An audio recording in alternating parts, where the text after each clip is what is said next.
Recording by Satyajit Studio। आप सुन रहे हैं सिंगर राहुल राज।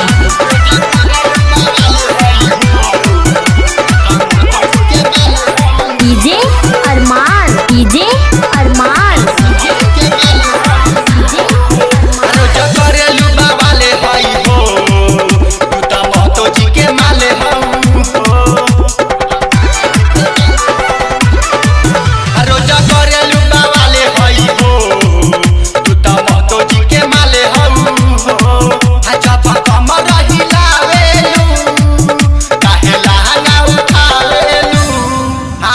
जो बना तोहारे हई हो तू तो सिंह जी के माले हो रोजा करेलू बाबाले हई हो तू तो महतो जी के माले हो।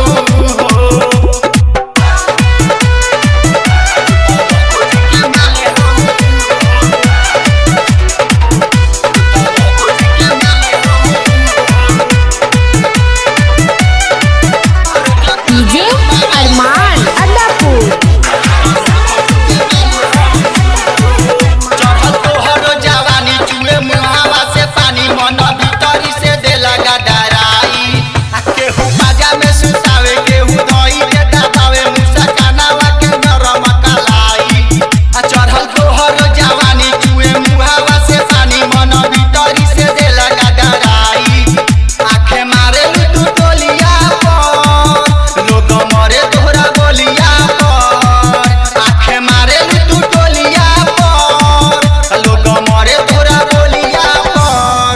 पसावा नदी के जाने हो तू तो हीरा के माले हो रोजा करेलू बाबाले हई हो तू तो महतो जी के माले हो।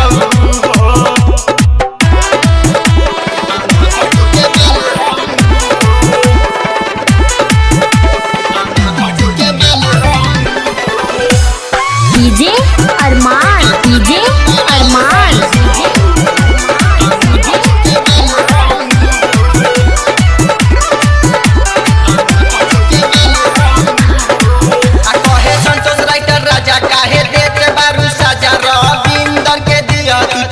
राहुल जी के जिंदगी कही दिलू झंड तोरे चलते गौतम खाता रे तो हो दवाई कहे संतोष राइटर राजा काहे देत बारू सजा रविंदर के दिया तुची खाई भेंट करेलू न मरिया पर मारे करवैलू भगरिया पर हई निकाले सावा भतारे हई हो तू तो महतो जी के माले हो रोजा करेलू बाबाले हई तू तो महतो जी के माले हो रोजा करेलू बाबाले हई हो तू तो महतो जी के माले हो। Satyajit recording studio.